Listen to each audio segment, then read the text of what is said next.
समाधि प्रसाद स्थान। जय श्री कृष्ण चैतन्य प्रभु नित्यानंद श्री अद्वैत गदाधर शिवासादि गौर भक्तवृंद। हरे कृष्णा कृष्णा कृष्ण हरे हरे, हरे राम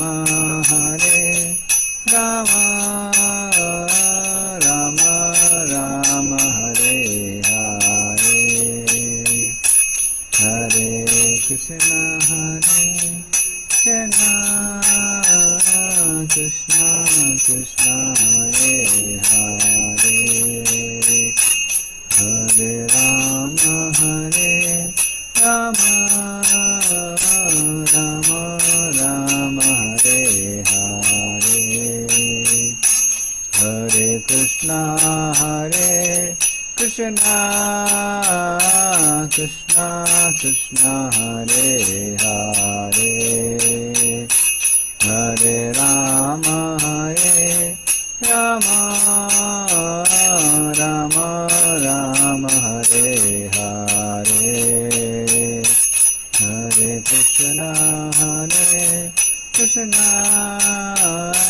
कृष्णा कृष्णा हरे हरे, हरे राम राम राम हरे हरे, हरे कृष्णा कृष्णा कृष्णा हरे हरे, हरे राम राम राम हरे हरे, हरे कृष्णा कृष्णा कृष्णा हरे हरे, हरे राम राम राम हरे हरे, हरे कृष्णा कृष्णा कृष्णा हरे हरे, हरे राम राम राम हरे हरे, हरे कृष्णा कृष्णा कृष्णा हरे हरे, हरे राम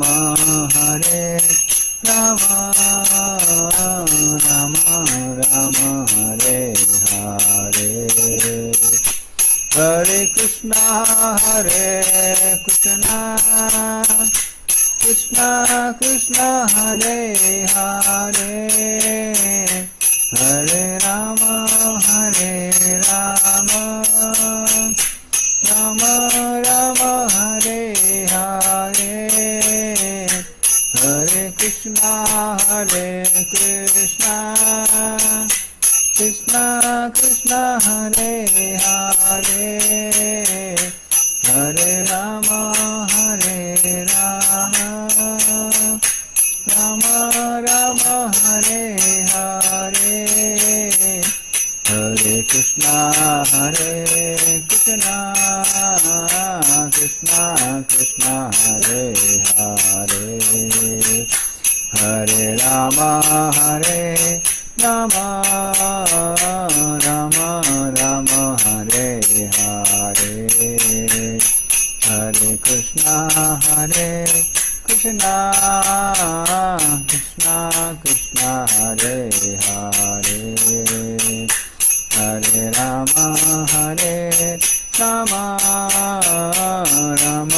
राम हरे हरे, जय राधा गोविंद राधे, जय गौरानिताय गौरानिताय जय गौरानिताय, जय जगन्नाथ बलदेवा जय सुभद्रा, जय जय प्रभुपाद, प्रभुपाद जय शील प्रभुपाद नित्य गौर हरि बोल हरि बोल हरि बोल नित्य गौर हरि बोल। हरे नाम संकीर्तन की जय, श्री गोपाल की जय। हरे कृष्ण।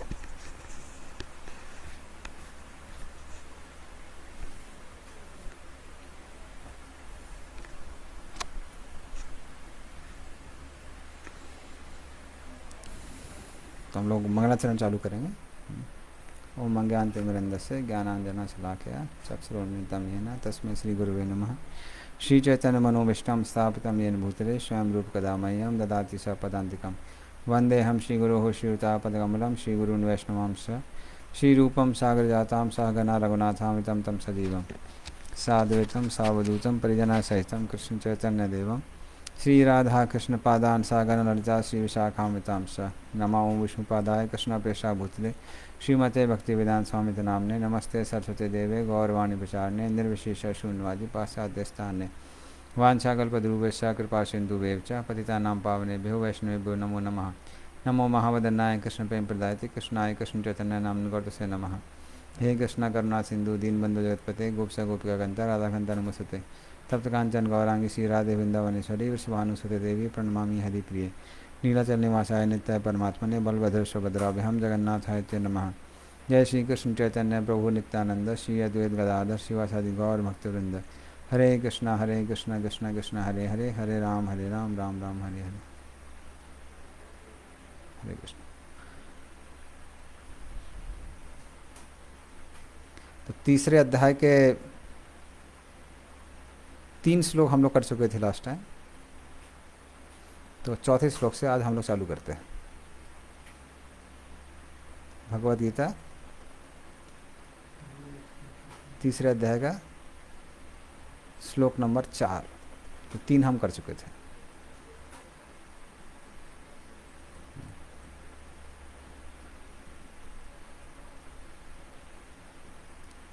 और तो इसलिए चौथे नंबर श्लोक में भगवान बोलते हैं ना कर्मणाम नारंभान नैष्कर्म्यम पुरुषो अश्नुते न चासन्न्यसनादेव सिद्धिं समधिगच्छति।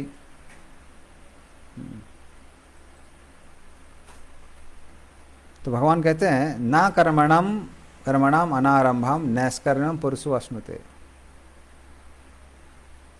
तो मात्र कर्म नहीं करने से, नैष्कर्म्यम कर्म नहीं करने से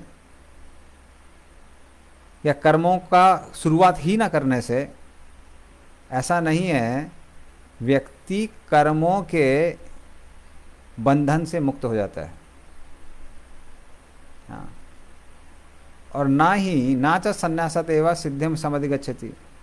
और मात्र संन्यास ग्रहण कर लेने से व्यक्ति को जीवन का लक्ष्य प्राप्त नहीं हो जाता है।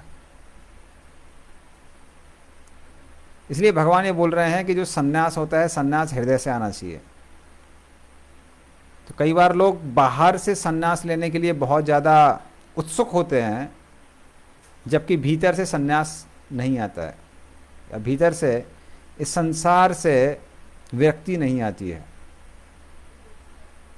इसलिए जो असली विरक्ति है वो कहाँ होनी चाहिए? हृदय में होनी चाहिए। तो वो भगवान यहाँ पर समझा रहे हैं।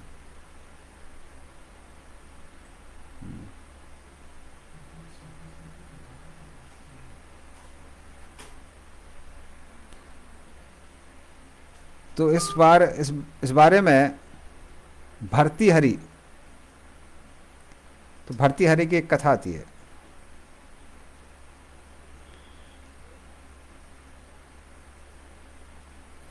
तो भर्तृहरि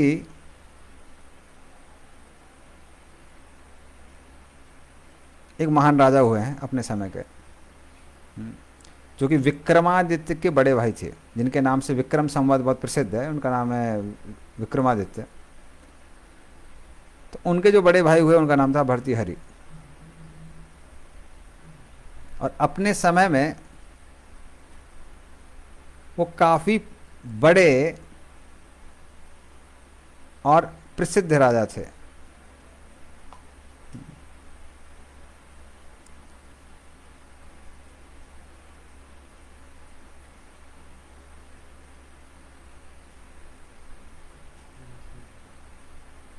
तो अपने समय बहुत प्रसिद्ध राजा थे। और भर्तृहरि का जो श्रृंगार शतक है वो बहुत प्रसिद्ध है। तो भर्तृहरि अपनी पत्नी से बहुत ज़्यादा आसक्त थे।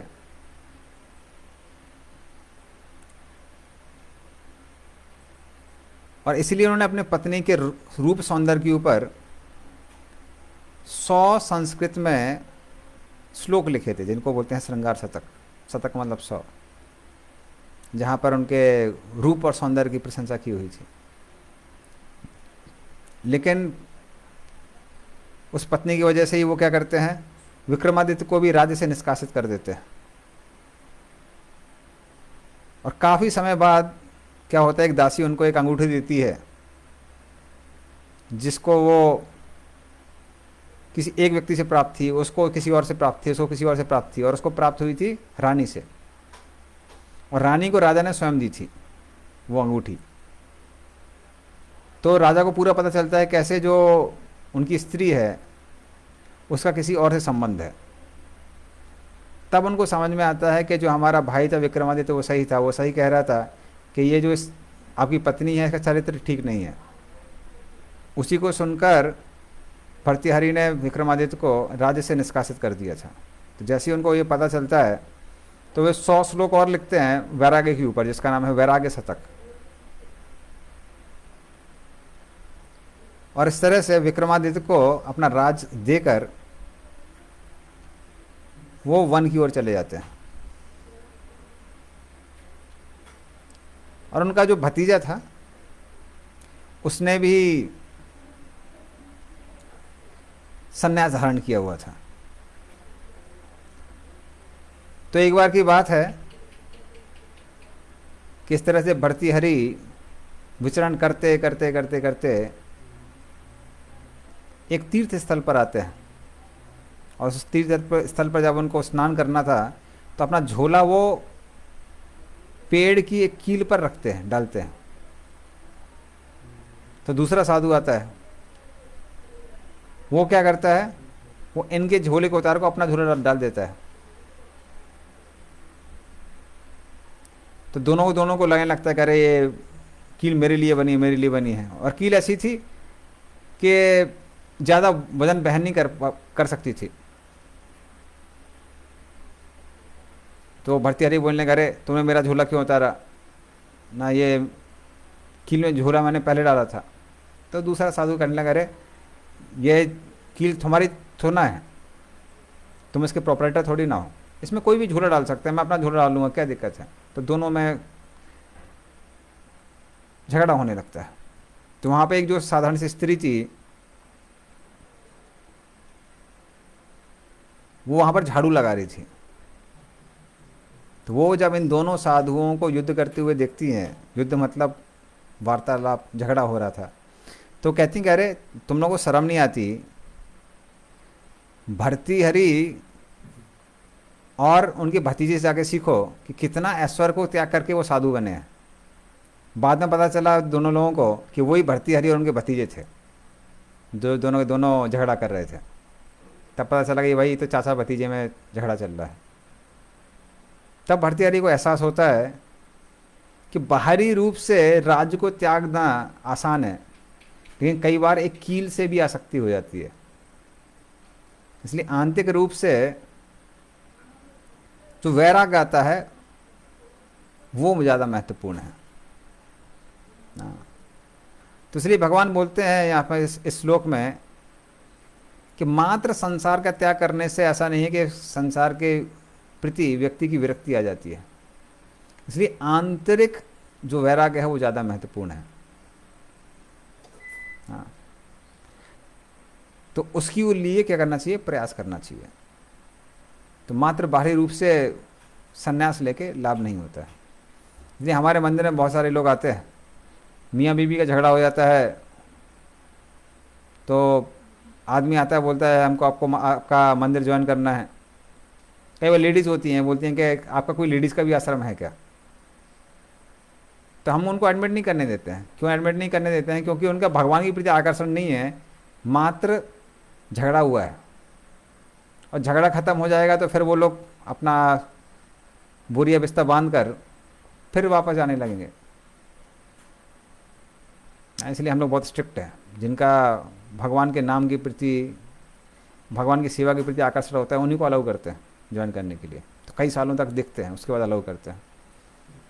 हाँ, क्योंकि संन्यास मात्र बाहर से नहीं होता है, संन्यास आंतरिक रूप से आना चाहिए। तो जो कि अर्जुन बोल रहा है कि मैं युद्ध क्षेत्र को छोड़ के चला जाऊंगा और संन्यास धारण कर लूँगा, कृष्ण बोल रहे हैं नहीं, बाहरी रूप से संन्यास धारण करने से आप कर्म बंधन से मुक्त नहीं होंगे। और मात्र संन्यास धारण करने से व्यक्ति को सिद्धि प्राप्त नहीं होती है। तो बाहरी रूप से भी जो लोग संन्यास धारण करते हैं, उसका मुख्य उद्देश्य है कि अभी आप सेवानिवृत्त हो गए हैं, रिटायर हो गए हैं संसार से। तो लीगली गवर्नमेंट 58 साल 60 साल में रिटायरमेंट देती है, पर कुछ लोग पहले से VRS ले लेते हैं, रिटायर हो जाते हैं। तो रिटायरमेंट किस लिए दिया जाता है? ताकि आप अभी भौतिक सेवा ना करें, आध्यात्मिक सेवा करें। तो आध्यात्मिक सेवा के लिए रिटायरमेंट होता है। तो वो जो भगवान की सेवा है उससे सिद्धि प्राप्त होने वाली है, मात्र बाहरी रूप से संन्यास लेने से सिद्धि प्राप्त नहीं होने वाली है। तो वो कृष्ण यहाँ समझाते हैं। हाँ, तो संन्यास एक मार्ग है ताकि आपके पास भौतिक जिम्मेदारियां ना हो। इसका मतलब ये नहीं है कि आपको निठल्ले बन के बैठे रहना है, नहीं। अभी आपको क्या करना है? आध्यात्मिक चेष्टा करनी है, आध्यात्मिक परिश्रम करना है।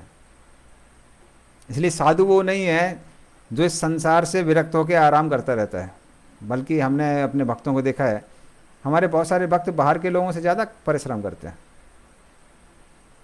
बाहर के लोग कई बार 7 घंटे 8 घंटे सोते हैं। तो प्रभुपाद जी बोल के गए हैं क्लियरली कि किसी को भी 6 घंटे से ज़्यादा नहीं सोना चाहिए। प्रभुपाद जी स्वयं 3 घंटे सोया करते थे। तो जब हम आपको पिछली क्लास दे रहे थे उसी समय हमने आपको बताया था कैसे हिचुलिन भक्तिचारू स्वामी महाराज, इस्कॉन के जो एक GBC थे और बड़े गुरु थे, तो वो संसार को छोड़ के गए। तो वो भी जब प्रभुपाद की बुक्स को इंग्लिश से बांग्ला में ट्रांसलेट कर रहे थे, और उसके बाद भी 1 बजे उठ जाया करते थे, और दिन भर तो सेवा रहती ही रहती है। तो कितने भी बजे उनको सोने को मिले, 8 बजे 9 बजे 10 बजे, पर 1 बजे उठ जाया करते थे। तो इसलिए भक्त लोग भी बहुत परिश्रम करते हैं, पर कौन सा परिश्रम करते हैं? आध्यात्मिक परिश्रम करते हैं। इसलिए आध्यात्मिक परिश्रम करने के लिए व्यक्ति भौतिक जिम्मेदारियों को छोड़ता है, मात्र आलस के कारण नहीं छोड़ता है, नहीं छोड़ना चाहिए। तो वो भगवान यहाँ समझा रहे हैं।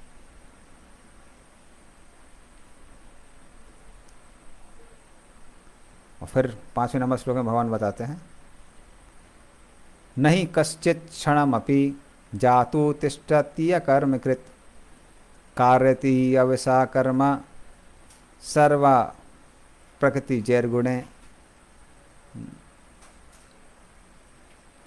नहीं कश्चित क्षणमपि जातु तिष्ठति कर्म। तो कोई भी व्यक्ति बिना कुछ कार्य किए एक क्षण के लिए भी शांत नहीं बैठ सकता है। क्यों? कार्यति ही अवसा कर्म सर्वा प्रकृति जैर्गुणे। जो प्रकृति के गुण हैं वो व्यक्ति से कुछ ना कुछ कार्य कराते रहते हैं, या तो बाहरी रूप से या आंतरिक रूप से।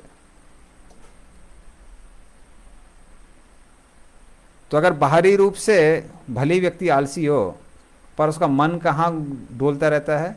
इंद्रिय तृप्तियों की चीज़ों में घूमता रहता है। इसलिए बिना कार्य किए आलस में आलसी व्यक्ति नहीं रह सकता है।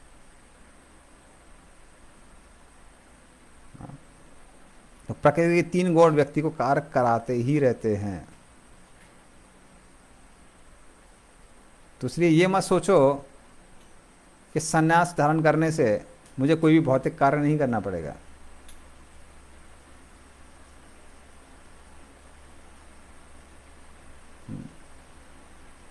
तो फिर भगवान क्या बोलते हैं आगे? तो अर्जुन बोलता है ठीक है, हम प्रवचन करते रहेंगे, कुछ और नहीं करना पड़ेगा। तो भगवान क्या बोलते हैं?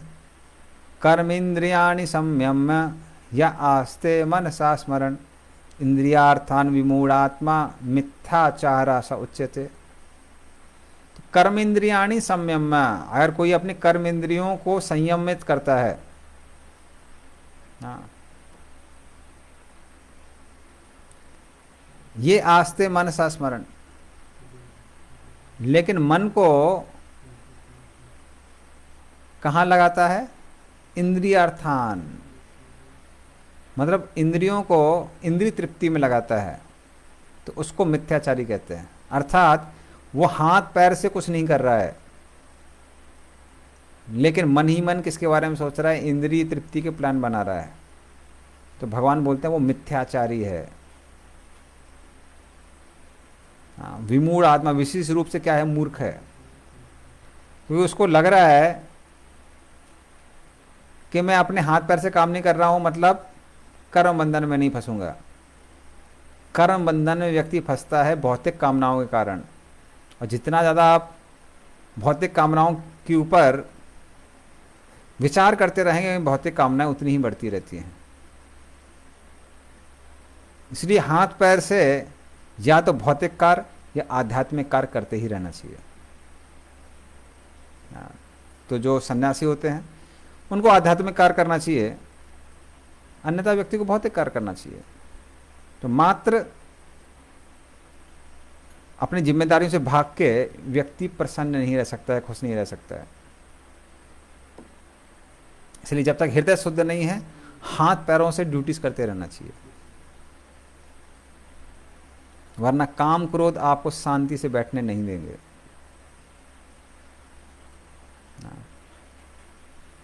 तो भगवान इसलिए यहाँ पे एडवाइस दे रहे हैं कि गृहस्थ को क्या करना चाहिए? जो भी कार्य हैं, जो भी ड्यूटीज हैं, उनको करते रहिए, साथ में भगवान का नाम लीजिए, हरे कृष्णा कृष्णा कृष्णा हरे हरे, हरे राम राम राम हरे हरे। भगवान को भोग लगा के खाइए, और जो भी कार्य हैं उनको भगवान से जोड़िए। जैसा हम पहले ही बता चुके हैं, अगर आपका घर है तो घर में आपकी जो विग्रह हैं, गोपाल जी हैं, लड्डू गोपाल या जगन्नाथ बलदेव सुभद्रा हैं, उनको घर का केंद्र मानते हुए, उनको घर का मुखिया मानते हुए और घर को एक मंदिर मानते हुए उनकी सेवा कीजिए। और घर के जो सदस्य हैं उनको भगवान का भक्त मानते हुए उनकी सेवा कीजिए। तो उनके लिए भले ही आपको बाहर से पैसा कमा के लाना है, कुकिंग करना है, सफाई करनी है, वो सब भगवान और भगवान के भक्तों के लिए करना चाहिए। तो उस तरह से क्या होता है, वो करने से हृदय शुद्ध होता है,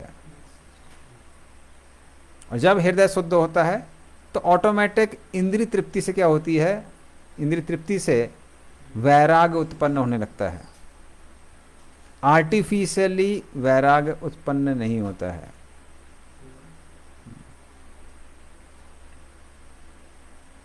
अदरवाइज अगर मान लीजिए व्यक्ति नाम के वास्ते मात्र साधु की ड्रेस धारण करता है और इंद्रिय तृप्ति की भावना रह जाती है, तो व्यक्ति उसका भी दुरुपयोग करता है। इस बारे में भक्ति सिद्धांत सरस्वती एक कहानी सुनाते हैं कि एक बार की बात है कि एक राजा के घर में शालिग्राम शिला थी, और शालिग्राम शिला को पूजा करने के लिए उन्होंने एक पुजारी रखा हुआ था, और वो पुजारी को डेली बहुत सारे ड्राई फ्रूट्स दिया करते थे, खासकर अखरोट, ताकि वो शालिग्राम शिला को चढ़ाए। तो एक बार की बात है, जो सेवक ये ड्राई फ्रूट्स और खासकर अखरोट लेके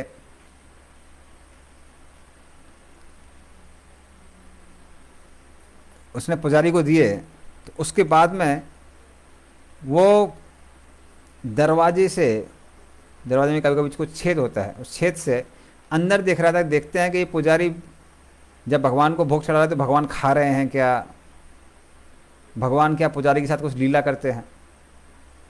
तो जब उसने उस दरवाजे की छेद से देखा तो देखा भगवान पुजारी के साथ लीला नहीं कर रहे हैं, पुजारी भगवान के साथ लीला कर रहा है। क्या लीला कर रहा था? तो वो अखरोट को तोड़ने के लिए सालीग्राम शिला का ही इस्तेमाल कर रहा था, सालीग्राम लेके अखरोट फोड़ रहा था। तो जैसे ही उसने संतरी ने ये सब देखा, उसको इतना क्रोध आया, तुरंत दरवाज़ा खोल के उसकी गर्दन पकड़ी और राजा के पास लेके गया, और राजा ने तुरंत उसको दंडित किया और सेवा से बाहर निकाल दिया। तो भक्ति सरस्वती बताते हैं कि उसी तरह से कई बार लोग बाहरी रूप से दिखाते हैं कि हम बहुत बड़े धर्मात्मा हैं, पर वो उसका दुरुपयोग करने का प्रयास करते हैं। इसका मतलब ये नहीं है कि सदुपयोग करने वाले लोग नहीं हैं, सदुपयोग करने वाले लोग भी हैं, लेकिन उस दुरुपयोग की निंदा की गई है शास्त्रों में। इसलिए जब तक हृदय से पूर्ण रूप से वैराग्य नहीं आता है, भगवान बोलते हैं कि ऐसा वैराग्य दिखाने की आवश्यकता नहीं है। अपनी जिम्मेदारी करते हुए भक्ति में आगे बढ़ना है।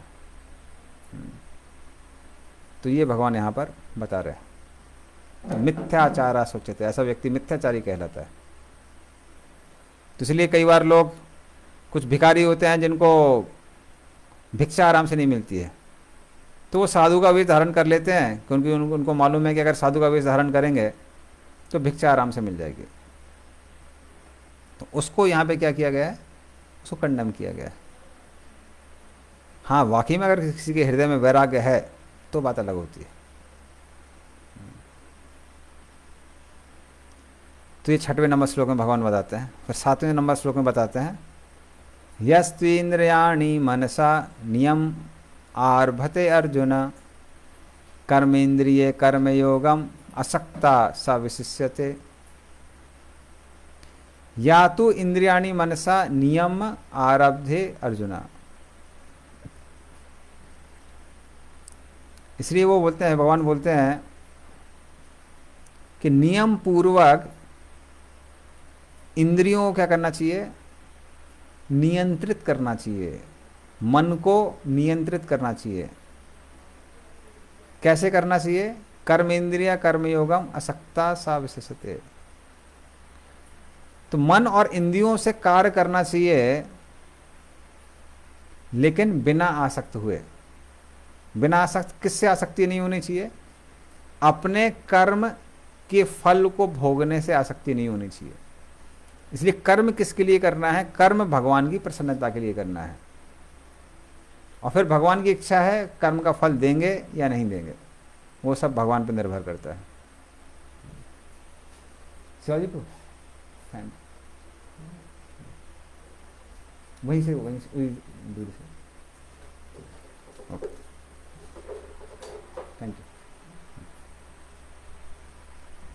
तो इसलिए भगवान बोलते हैं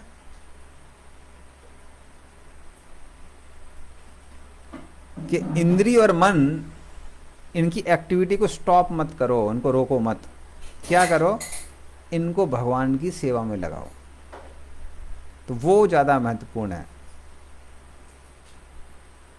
हाँ, अन्यथा कई बार लोग मन और इंद्रियों को कंट्रोल करने की कोशिश करते हैं आर्टिफिशियली, तो ज़्यादा कारगर नहीं होती है।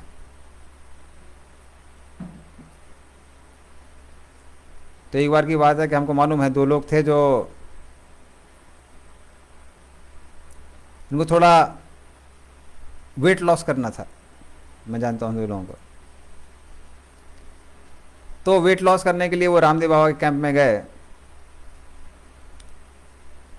तो 7 दिन तक, बहुत पहले 3 दिन तो व्रत ही रखा जाता है, तो बहुत कम, वो शायद हनी और शहद और वो लेते हैं, नींबू पानी लेते हैं, ऐसा कुछ लेते हैं। तो उसकी वजह से 7 दिन के अंदर उनका 3 किलो वजन घट गया। लेकिन उसके बाद में जब वो लोग आए, क्योंकि 7 दिन तक इंद्रियों का संयम करना था, तो उसके बाद में जब आए तो धम करके सब खाना चालू कर दिया। तो जो 3 किलो वजन कम हुआ था, वो वजन वापस आ गया और एडिशनल भी बढ़ गया। तो मात्र कृत्रिम रूप से इंद्रियों का संयम करके लाभ नहीं मिलता है। तो इसलिए क्या करना चाहिए, इंद्रियों को भगवान की सेवा में लगाना चाहिए। जैसे जीव है, तो जीव को भगवान की सेवा में लगाना चाहिए। कैसे? एक तो भगवान का नाम लेके हरे कृष्णा कृष्णा कृष्णा हरे हरे, हरे राम राम राम हरे हरे। तो अगर कोई बकवास कर रहा है तो उसको बोलते हैं आप मौन व्रत रखिए, मत बोलिए, क्योंकि बकवास करने से अच्छा है कि मुंह को बंद रखें। तो ये हो गया एक्टिविटी को बंद करना। लेकिन भगवान बोल रहे हैं लेकिन कितने लोग इस संसार में हैं जो मौन व्रत धारण कर सकते हैं, और कितने समय तक कर सकते हैं। तो उससे अच्छा क्या है, जीव को भगवान का नाम लेने में और भगवान की कथा करने में लगाना चाहिए। तो आपको कुछ बोलना ही है तो जप कीजिए, या फिर क्या कीजिए, भगवान की कथा को सुनाइए दूसरे को। कान से कुछ सुनना ही है तो भगवान का कीर्तन सुनिए, भगवान के भजन सुनिए। देखना है तो भगवान को देखिए। तो इस तरह से इंद्रियों को भगवान की सेवा में लगाना चाहिए। अगर नहीं लगाएंगे तो वैसे भी इंद्रियां गलत दिशा में जाएंगी। जैसे एक बल्ब में वैक्यूम करना मुश्किल है, इनर्ट गैस डालना आसान है, तो वो आसान होता है। हाँ। तो ये भगवान यहाँ पर बता रहे हैं। तो कर्म करना है किसके लिए? भगवान की सेवा के लिए। और फिर भगवान ही बोलते हैं नियतम कुरु कर्म त्वम कर्म जायो ही अकर्मणः शरीर यात्रापि च तेना प्रसिद्ध येद कर्मणः। तो नियता कुरु कर्म त्वम कर्म जाया ही अकर्मणः। तो नियत कर्म करना जो कि शास्त्रों का अनुसार करना है, बताए गए हैं, वो अकर्म करने से बेहतर है। क्योंकि बिना कर्म किए व्यक्ति अपने आप को मेंटेन भी नहीं कर सकता है। तो सन्यासी को भी क्या करना पड़ता है? भिक्षा मांगनी पड़ती है। तो उसको भी कार्य करना ही पड़ता है। बिना कार्य किए इस संसार में कोई भी नहीं रह सकता है। दो कारण भगवान ने से यहाँ बताए हैं। पहला, स्वभाव से ही आत्मा कैसी है? एक्टिव है, ये रीजन है। अगर आप शरीर एक्टिव नहीं रखते हैं तो क्या एक्टिव रहेगा? मन एक्टिव रहेगा। और अगर मन को और शरीर को भगवान की सेवा में नहीं लगाएंगे तो वो कहाँ जाएगा? वो पाप के विचारों में जाएगा। और अपना मेंटेनेंस करने के लिए, बॉडी मेंटेनेंस करने के लिए तो कार्य करना ही पड़ता है। तो शरीर यत्रापि चाहते ना प्रसिद्धियत अकर्मणः। बिना कार्य किए तो आप अपना शरीर भी मेंटेन नहीं कर सकते हैं।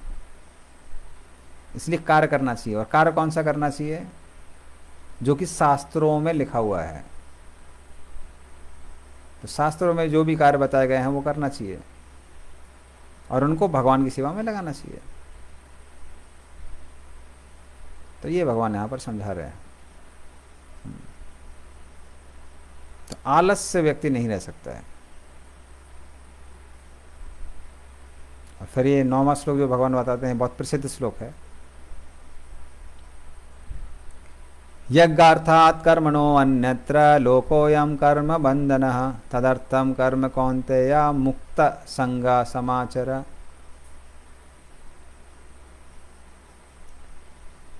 तो यज्ञ अर्थात कर्मणो अन्यत्र लोकोऽयं कर्म बंधनः।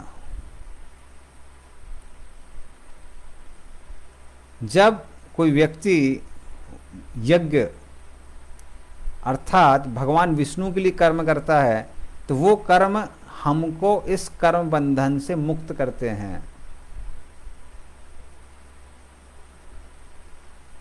तदर्थम कर्म कौन्तेया मुक्त संगा समाचारा। इसलिए हे कुंती पुत्र, उस भगवान की संतुष्टि के लिए कर्म करो, उससे तुम क्या रहोगे? कर्म बंधन से मुक्त रहोगे। तो यदि हम अपनी संतुष्टि के लिए कर्म करते हैं तो बनते हैं, भगवान की संतुष्टि के लिए कर्म करते हैं तो कर्म बंधन से मुक्त होते हैं। भले ही दोनों कर्म कैसे दिख रहे हों, एक जैसे दिख रहे हों। तो कभी कभी दो कार्य एक जैसे ही दिखते हैं, किंतु एक कार्य अपनी अंदरी तृप्ति के लिए किया गया है तो वो बांधता है, दूसरा कार्य भगवान के लिए किया गया है तो वो मुक्त करता है। हाँ, तो जैसे पहले ज़माने में कैसेट हुआ करती थी, तो कैसेट के जो दो रोल होते हैं वो एक ही दिशा में मूव करते हैं, एक ही दिशा में जाते हैं, एक डायरेक्शन में जाते हैं।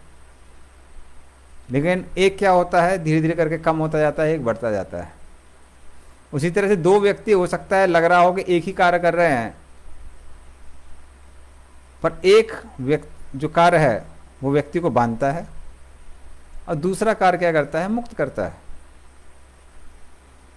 तो मात्र कार्य, हर कार्य का एक ही परिणाम नहीं होता है। तो एक्सटर्नली हम जज नहीं कर सकते हैं कि कौन सा कार्य बड़ा है, कौन सा कार्य छोटा है। हाँ, तो प्रभुपाद जी एक कहानी बताते हैं कि एक बार कुछ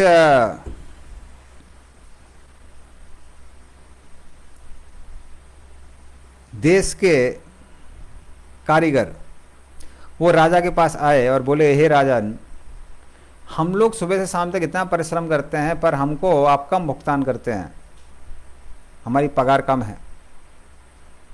और ये मंत्री लोग आपके पास बैठे रहते हैं, कुछ गपशप करते रहते हैं, उनको आप इतना धन देते हैं, तो ये तो उचित नहीं है, अनुचित है।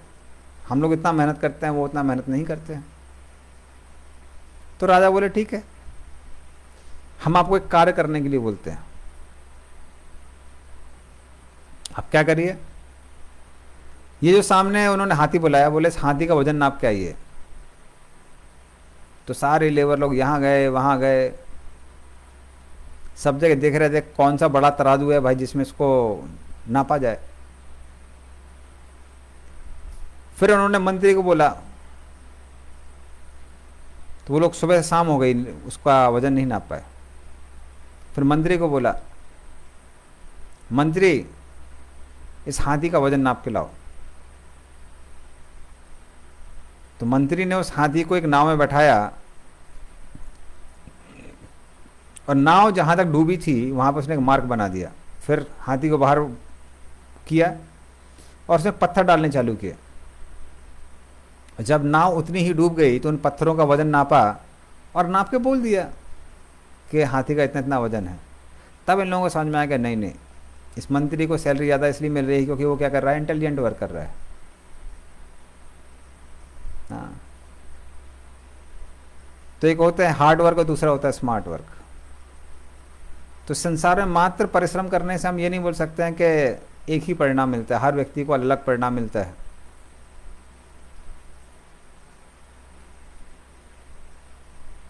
भले ही दो कार्य कैसे लग रहे हो, कई बार एक ही जैसे लगते हैं, लगता है एक ही मेहनत हो रही है।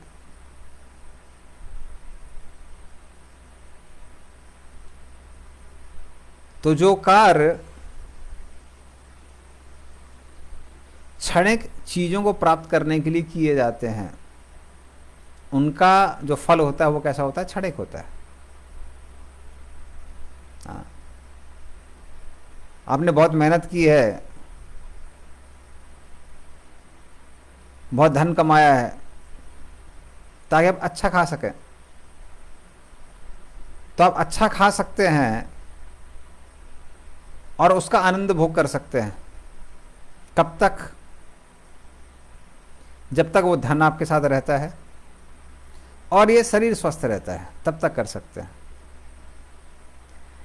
जैसे ही धन समाप्त होता है या शरीर परेशानियां देने लगता है, तो क्या होता है, वो जो इंद्रिय तृप्ति है वो बंद हो जाती है और मृत्यु के बाद तो सब खत्म ही हो जाता है। तो इसके लिए अगर किसी ने कुछ कार्य किया हुआ है तो कब तक काम आता है, जब तक शरीर रहता है। अगर किसी ने देवताओं की पूजा की है तो देवताओं की पूजा करने से व्यक्ति को पुण्य प्राप्त होता है। तो वो कब तक रहता है? वो तब तक रहता है जब तक पुण्य रहता है। तो कई बार वो मृत्यु के पश्चात भी काम में आता है। तो आपने अगर अच्छा पुण्य किया है, जैसे अभी चतुर्मास चल रहा है, तो कोई चतुर्मास का अच्छे से पालन करता है, हाँ, तो उसको सोमरस पीने का मौका मिलता है, तो वो स्वर्ग में जाएगा, सोमरस पिएगा। जितना पुण्य किया है उतना ही सोमरस मिलेगा। और एक बार सोमरस पी लिया, पुण्य समाप्त हो गया, वापस इस संसार में आना पड़ता है। तो ये हो गया किसके लिए? देवताओं की पूजा करने से। किंतु व्यक्ति यदि भक्ति करता है तो क्या होता है? तो उस व्यक्ति को परमानेंट रिजल्ट मिलता है, जो जीवन पर्यंत जीवन चलता रहता है। और जैसे ही भक्ति का कोटा बढ़ता है, जैसे मान लिया आपने 10% इस जन्म में किया, अगले जन्म में 11% से लेकर 40% तक किया, तो ऐसे करते करते अगर 100% हो जाता है, अच्छे से भक्ति करेंगे तो इस जीवन में भी समाप्त हो सकता है, पूरा 100% हो सकता है। तो जैसे 100% होता है, व्यक्ति भगवान के धाम वापस चला जाता है। तो इसलिए भक्ति का जो परिणाम है वो कैसा है? वो परमानेंट है, वो समाप्त नहीं होता, वो उसका व्यय नहीं होता है, वो खर्च नहीं होता है। तो अगर तीनों लोग एक ही कार्य कर रहे हैं, तीनों दिनों कंस्ट्रक्शन कर रहे हैं, तो एक व्यक्ति कंस्ट्रक्शन कर रहा है अपने घर का, तो उसको उसका लाभ कब तक मिलेगा? जब तक शरीर है तब तक मिलेगा, उसके बाद समाप्त हो जाएगा। दूसरा व्यक्ति कंस्ट्रक्शन कर रहा है देवालय का, देवी देवताओं का मंदिर बनाने का, गणेश जी के लिए मंदिर बना रहा है, दुर्गा जी के लिए मंदिर बना रहा है, उसका लाभ उसको कब तक प्राप्त होगा? जब तक वो कंस्ट्रक्शन का पुण्य उसको उसके पास रहेगा, पुण्य को एंजॉय करेगा, वापस इस धरातल पर वापस आएगा, तो जीवन के बाद भी रहता है। किंतु व्यक्ति अगर भगवान विष्णु के का मंदिर कंस्ट्रक्ट कर रहा है तो उसका लाभ कैसा होता है? वो परमानेंट होता है। भगवान कृष्ण का मंदिर, भगवान राम का मंदिर कंस्ट्रक्ट कर रहा है तो कैसा होता है? परमानेंट लाभ होता है। तो तीनों काम एक ही कर रहे हैं। किसका कर रहे हैं? कंस्ट्रक्शन का ही कर रहे हैं। एक का परिणाम इस जन्म तक, इस जन्म के बाद खत्म। दूसरे का परिणाम इस जन्म के बाद जब तक पुण्य है। और तीसरे का परिणाम कैसा होता है? परमानेंट होता है। तो देखने में लग रहा है कि तीनों एक जैसे हैं, पर तीनों का परिणाम कैसा नहीं होता? एक जैसा नहीं होता है। तीनों का परिणाम अलग अलग ही होता है। हाँ, तो मात्र बाहरी रूप से देखकर हम जज नहीं कर सकते कि हर चीज का परिणाम एक ही है। हाँ, भले देखने में तीनों चीजें एक जैसी लग रही हैं। जैसे बहुत सारे लोग कई बार आते हैं ना, हमारे मंदिर में आते हैं, मेडिटेशन की बड़ी बात करते हैं। आजकल जो मेडिटेशन है बहुत पॉपुलर है। तो आपने देखा होगा वो मेडिटेशन के नाम पे लोग क्या सोचते हैं, कहीं भी पहाड़ के ऊपर जाइए, हाफ पैंट पहन के किसी योगिक पोस्टर पे बैठ जाइए, उंगली को मोड़िए, आंख बंद कर लीजिए तो मेडिटेशन हो जाता है। पर कोई आंख बंद करके किस चीज पर मेडिटेशन कर रहा है उस हिसाब से लाभ मिलता है। तो अगर कोई व्यक्ति आंख बंद करके अपने फेवरेट हीरो हीरोइन पर मेडिटेट कर रहा है तो काम की भावना ही आगे बढ़ेगी, कुछ ज़्यादा लाभ नहीं होने वाला है। और आंख बंद करके यदि देवी देवताओं पर ध्यान करता है तो देवी देवताओं के प्रति आकर्षण बढ़ेगा। लेकिन अगर कोई भगवान के नाम पर मेडिटेट कर रहा है, जो कि हम लोग करते हैं, जिसको बोलते हैं मंत्र मेडिटेशन, हरे कृष्णा कृष्णा कृष्णा हरे हरे, हरे राम राम राम हरे हरे, उस तरह से भगवान का नाम ले रहा है और वो जो हरे कृष्ण महामंत्र की ध्वनि आ रही है उस पर ध्यान केंद्रित करता है, तो क्या होता है? उसका कृष्ण से आकर्षण बढ़ जाता है और यदि कृष्ण से आकर्षण बढ़ेगा तो मृत्यु के समय आप कृष्ण को याद करेंगे और कृष्ण के धाम वापस जाएंगे। तो ये जो मेडिटेशन है वो क्या है, मुक्त संगा समाचारा, वो कर्म बंधन को खत्म करके आपको भगवान के धाम वापस जाने के लिए लायक बनाता है। तो तीनों मेडिटेशन का जो परिणाम है वो एक जैसा नहीं है। तो मात्र आंख बंद करने से मेडिटेशन नहीं होता, वरना दुनिया में मेडिटेशन हर कोई करता है। एक सर्जन जब सर्जरी करता है तो उसका मेडिटेशन सर्जरी पे रहता है। एक बढ़िया जब धन कमाता है तो नोटों को बड़े ध्यान से गिनता है, उसका ध्यान कहाँ रहता है, कितना पैसा आया उस पर रहता है। हमने देखा हुआ है, तोंद निकली रहती है, बनियान को ऊपर रख के नोट गिनते रहते हैं, और उस समय अगर बाहर से कोई बारात भी जा रही हो तो उस और भी लोगों का ध्यान नहीं जाता है। इतना गहरा मेडिटेशन होता है, डीप मेडिटेशन होता है। तो वो भी मेडिटेशन कर रहे हैं। जो कामुक व्यक्ति होता है वो स्त्री या पुरुष पर ध्यान करते रहते हैं, तो वो भी मेडिटेशन कर रहे हैं।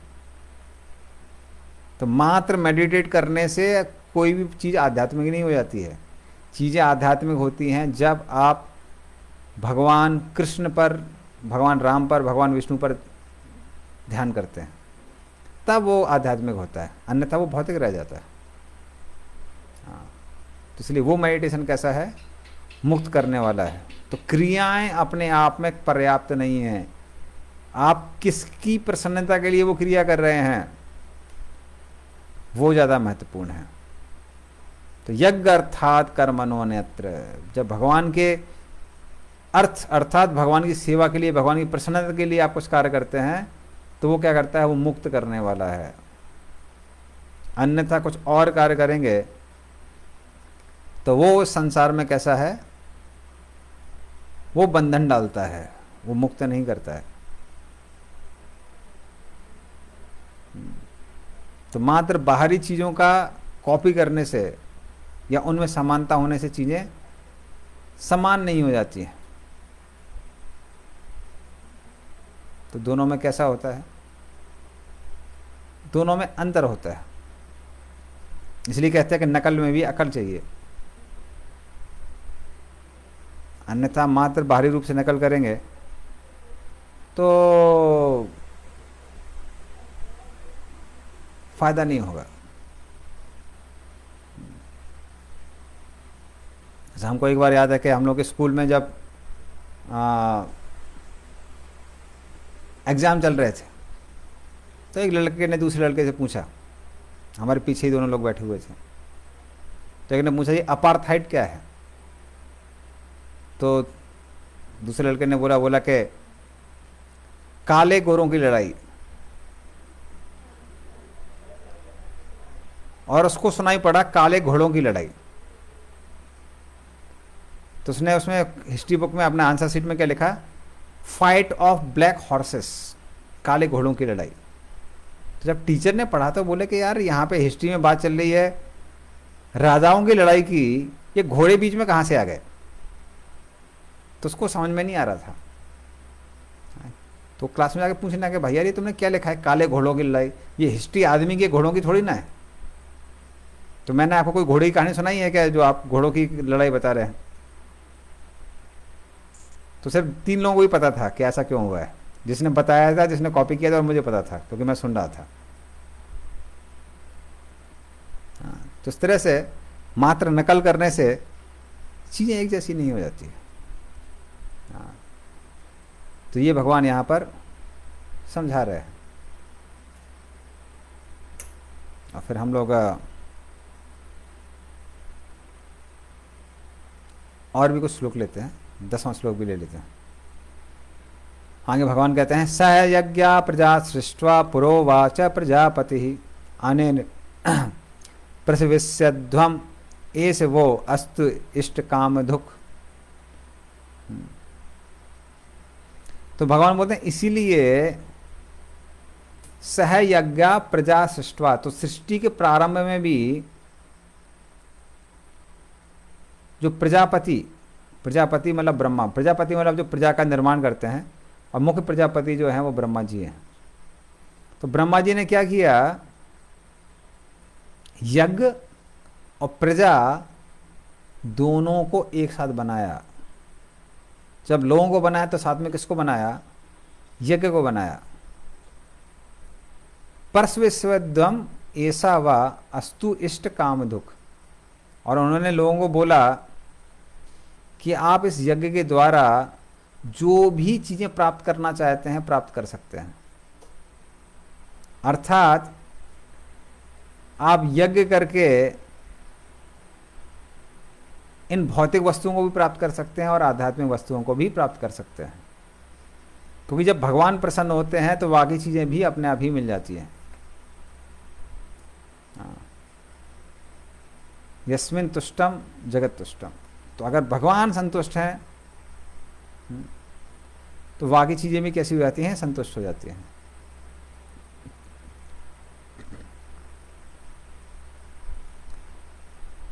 तो इसलिए यज्ञ करने से चीजें प्राप्त होती हैं। ये ब्रह्मा जी ने सृष्टि के आदि में ही हर किसी को बताया हुआ है। तो उसके बारे में श्रीमद् भागवत में बहुत सारे श्लोक आते हैं। यथा तरोर्मूल निषेचनेन तृप्यन्ति तत्स्कंद भुजोपशाखा प्राणोपहारा च यथेन्द्रियाणां तदेव सर्वाहणमच्युतेज्य। इसमें दो उदाहरण बताते हैं। पहला उदाहरण आता है एक वृक्ष का। तो वृक्ष की जड़ पर यदि आप पानी देते हैं तो डाल में, शाखा में, पत्तियों में अपने आप ही पानी चला जाता है। तो भगवान विष्णु की तुलना उस वृक्ष की जड़ से किया गया है, मूल से किया गया है। तो यदि भगवान विष्णु प्रसन्न है, भगवान कृष्ण प्रसन्न है, तो बाकी देवी देवता और अन्य सभी लोग कैसे हो जाते हैं, ऑटोमेटिकली प्रसन्न हो जाते हैं। जैसे हम देखते हैं प्रहलाद महाराज के प्रसंग में, जब हिरण्यकशिपु प्रहलाद महाराज को मारने का प्रयास करता है तो भगवान नरसिंहदेव प्रकट होते हैं और प्रहलाद की रक्षा करते हैं। और हिरण्यकशिपु को मारने के बाद प्रहलाद को सारे दैत्यों का राजा बनाया जाता है और सारे देवतागण मिलकर प्रहलाद महाराज का राज अभिषेक करते हैं। तो वहाँ शिव जी, ब्रह्मा जी, इंद्र, चंद्र, वायु, वरुण सब आकर क्या करते हैं, प्रहलाद महाराज का राजाभिषेक करते हैं।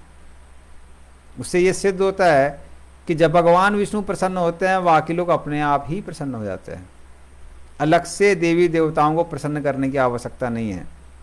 अगर आपका नरेंद्र मोदी से कांटेक्ट है तो अन्य मिनिस्टर से या अन्य चीफ मिनिस्टर आदि से कांटेक्ट करने की आवश्यकता नहीं है। उसी तरह से अगर भगवान विष्णु प्रसन्न हो गए हैं तो बाकी लोग अपने आप ही प्रसन्न हो जाते हैं। इसलिए पांडवों और जब कौरवों में युद्ध हुआ तो सारे देवतागण पांडवों का साथ दे रहे थे। क्यों साथ दे रहे थे? वो इसलिए साथ दे रहे थे, उनको पता है कि अगर हम इन पांडवों का साथ देंगे, पांडवों की सहायता करेंगे किसी तरीके से, तो कृष्ण प्रसन्न हो जाएंगे।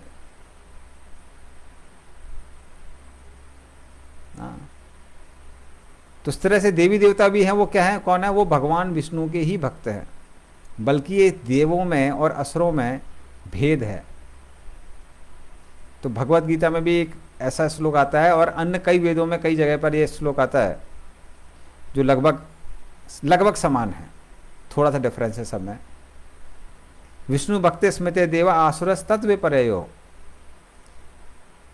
जो भगवान विष्णु के भक्त हैं उनको देव कहते हैं, देवता कहते हैं, और जो भगवान विष्णु के विरुद्ध जाते हैं उनको असुर कहते हैं। ये दोनों में डिफरेंस है। तो जो भगवान विष्णु के सेवक होते हैं उनको देवता कहते हैं। इसलिए जब कोई भी भगवान विष्णु की सेवा के लिए आगे बढ़ता है तो अन्य देवता लोग उसकी सहायता करते हैं।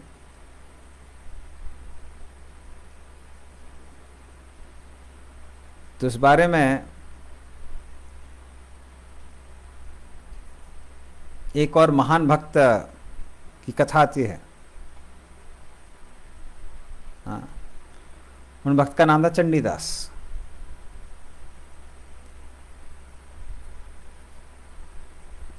तो ये भक्त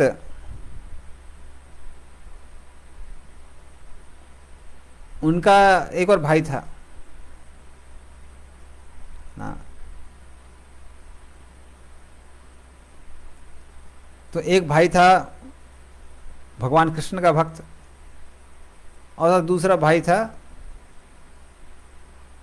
चंडी का भक्त या फिर काली का भक्त।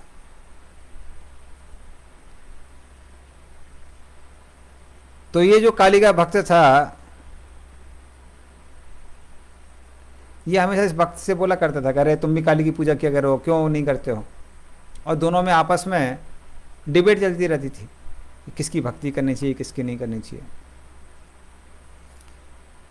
तो उनको कुछ पुष्प मिलते थे उद्यान में और उसी से वो भगवान की सेवा करते थे। पर एक बार क्या हुआ, ये कृष्ण भक्त ने देखा कि फूल बचे नहीं हैं और भाई के उद्यान में एक गुलाब का फूल था। तो उसके मन में आया कि इसको हम भगवान को अर्पण करते हैं, लेकिन सोचा नहीं अभी इसको हम उठा लेंगे और भाई ने देख लिया तो बहुत युद्ध हो जाएगा। तो उसने क्या किया, मन ही मन में वो पुष्प लेके कृष्ण को अर्पित कर दिया। और ये जो भक्त था काली का, उसने फिर वही पुष्प उठाया और पुष्प उठा के काली माता को चढ़ाया। और जैसे ही काली माता को चढ़ाया, काली माता प्रसन्न हो गई, बोलने लगी आज मैं तुमसे बहुत प्रसन्न हूं, तुमको जो वरदान चाहिए मैं दूंगी। तो वो पूछने लगा कि आप एकदम से आज कैसे प्रसन्न होंगे, हम तो डेली यही फूल दिया करते थे आपको। कहले नहीं, आज तुमने मुझको वो फूल दिया है जो कि कृष्ण को पहले से ही अर्पित हुआ है। तो वो सोचने लगा कि इसका मतलब काली को भी वही चाहिए जो कि कृष्ण को अर्पित हुआ है। तो उसने सोचा कि अरे फिर काली की पूजा क्यों ना, कृष्ण की डायरेक्टली पूजा क्यों ना करे। तो फिर वो भी कृष्ण भक्त बन गया। तो इस तरह से कथा आती है। उसी तरह से अगर आप जगन्नाथपुरी में जाएंगे, जगन्नाथपुरी में तो बहुत सारी कथाएं हैं। जैसे एक कथा आती है विमला देवी के बारे में कि एक बार की बात है कि नारद मुनि वो वैकुंठ गए और लक्ष्मी जी से आग्रह करने लगे कि हे लक्ष्मी माता, हम आपकी सेवा करेंगे पर हमको कुछ चाहिए। तो लक्ष्मी माता पूछने लगी क्या चाहिए। बोले हमको भगवान विष्णु का महाप्रसाद चाहिए, महाप्रसाद। तो लक्ष्मी जी बोली नहीं, वो प्रसाद किसी को मिलता नहीं है और भगवान ने मना किया है। तो नारद मुनि बोले माता, जब हमने आप लोगों को प्रणाम किया था आपने बोला था कि जो वरदान चाहिए मांगो, अभी हम मांग रहे हैं, आप मना कर रही हैं। तो फिर लक्ष्मी जी बोले ठीक है, अभी हाँ बोल दिए तो हम अरेंजमेंट करेंगे, लेकिन किसी को बताना मत। तो जब भगवान विष्णु भोजन कर लेते हैं तो वो थोड़ा सा प्रसाद लेके नारद मुनि को देती हैं और नारद मुनि उसको खा के नाचने लगते हैं, गाने लगते हैं और नाचते गाते गाते गाते वो कैलाश तक पहुंचते हैं। और कैलाश में शंकर जी बैठे हुए थे। शंकर जी देखते हैं नारद मुनि भगवान का नाम ले रहे हैं, गा रहे हैं, नाच रहे हैं, तो वो भी नाचने लगते हैं। तो फिर वो नारद मुनि से पूछते हैं आप इतने प्रसन्न क्यों हैं। नारद मुनि कहते हैं मैं भगवान का महाप्रसाद खा के आया हूँ। तो शिव जी कहते हैं अरे आप भी ब्रह्मा के पुत्र, हम भी ब्रह्मा के पुत्र, हम लोग तो भाई भाई हैं, आपने हमारे लिए कुछ रखा क्या। नारद मुनि बोले नहीं नहीं, अभी महाप्रसाद कौन छोड़ेगा, पूरा खा लिया हमने। तो शिव जी ने ध्यान से देखा नारद मुनि के नाखून में थोड़ा सा प्रसाद बचा हुआ था।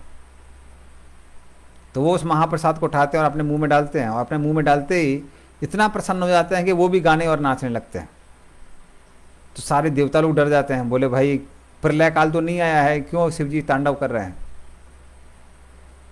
और पार्वती भी आती है, वो भी कहती है कि हे नाथ अभी प्रलय का समय नहीं आया है, अभी थोड़ा शांत रहिए। तो वो कहते हैं अरे शांत कैसे रहे, आज हमको भगवान विष्णु का महाप्रसाद मिला है। तो पार्वती बोलती हैं और हमारे लिए कुछ रखा क्या? बोले नहीं, थोड़ा सा था, हमने खा लिया। तो पार्वती जी कहती हैं अरे मैं अर्धांगिनी हूं, जब आपने पत्नी के रूप में ग्रहण किया है तो आपको चीजें बांटना चाहिए ना, प्रसाद मिला पूरा खा लिया, तो ये तो उचित नहीं है। तो फिर पार्वती जी नाराज हो जाती हैं, नाराज होकर चली जाती हैं और फिर भगवान विष्णु की घोर तपस्या करती हैं उस महाप्रसाद को प्राप्त करने के लिए। और फिर भगवान विष्णु उन पर से प्रसन्न होकर उनको स्थान देते हैं जगन्नाथपुरी में। तो वो कहते हैं कि अब के बाद से जो भी भोग मुझे लगाया जाएगा वो पहले आपके पास आएगा, इसलिए जो भी प्रसाद, जो भी भोग जगन्नाथ को लगता है उसके बाद में वो प्रसाद बन जाता है। प्रसाद का अर्थ आता है कृपा। तो वो प्रसाद किसके पास जाता है? सबसे पहले विमला देवी के पास जाता है और उसके बाद में वो आनंद बाजार जाता है जहाँ पे सब लोगों को बांटा जाता है। तो आज भी विमला देवी उस प्रसाद को खा रही हैं और उसके लिए उन्होंने बहुत घोर तपस्या की। तो इस तरह देवी देवता भी हैं, वो भी कौन है? वो भगवान के ही भक्त हैं। तो जब हम भगवान विष्णु को, भगवान कृष्ण को प्रसन्न करते हैं तो देवी देवता भी ऑटोमेटिकली कैसे हो जाते हैं? प्रसन्न हो जाते हैं। तो इसके साथ हम कथा को विराम देंगे। तो 11 नंबर श्लोक से हम अगले क्लास में डिस्कस करेंगे। श्रीमद् भगवद गीता की जय, कृष्ण भगवान की जय, श्रील प्रभुपाद की जय, टैगोर प्रेमानंदे, हरि हरि बोल।